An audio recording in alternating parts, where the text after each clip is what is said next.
នេះញោមកុំប្រកាន់ណាញោមណាមកបើកឡានទៅខ្លួនឯង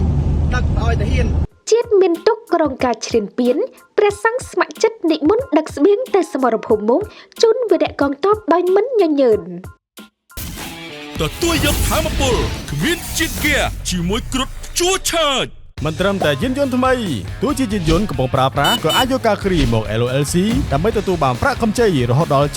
75% នៃតម្លៃយានយន្តដែលកំពុងប្រើប្រាស់ក្រៅពីកម្លាំងទ័ពប្រជាជនជួរក្រោយទូទាំងប្រទេសចាក់ក្មេងប្រុសស្រីគ្រប់វ័យកំពុងពួតដៃគ្នាយ៉ាងសស្រាក់សស្រាំជួយជំនួយពីក្រោយទៅដល់មិនថាកម្លាំងវីរៈកងទ័ពជួរមុខនិងជនភៀសសិង្ហពេលនេះសូម្បីតែព្រះសង្ឃក៏មិនអាចគង់នៅស្ងៀមនោះឡើយជាស្ដែងនៅថ្ងៃទី12ខែធ្នូឆ្នាំ2025នេះក្នុងគ្រាដែលកងទ័ពថៃឈ្លានពានបន្តវាយប្រហារយ៉ាងកម្រោលមកលើទឹកដីកម្ពុជា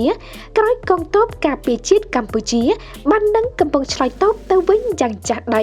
ព្រះសង្ឃខ្មែរមួយអង្គបានបើករថយន្តដោយផ្ទាល់ព្រះអង្គដឹកស្បៀងយកទៅជូនវីរៈកងទ័ពកម្ពុជាដើម្បីទទួលទានមានកម្លាំងបន្ថែមដើម្បីវាយចោលឈ្លានពានដោយព្រះសង្ឃដ៏អង្គអាចខាងលើមានព្រះនាមថាឆៃដែនបើតាមសង្ឃដីកាតាមរយៈវីដេអូឃ្លីបជាង1នាទីព្រះអង្គឆៃដែនបានឲ្យដឹងថាព្រះអង្គបាននិមន្តបើកឡានដឹកស្បៀងជូនវីរៈកងទ័ពជួរមុខទៅសមរភូមិព្រៃច័ន្ទសង្ឃឹមថាពុទ្ធបរិស័ទមិនប្រកាន់វិន័យចំពោះព្រះអង្គឡើយព្រះអង្គមានសង្ឃដីកាថា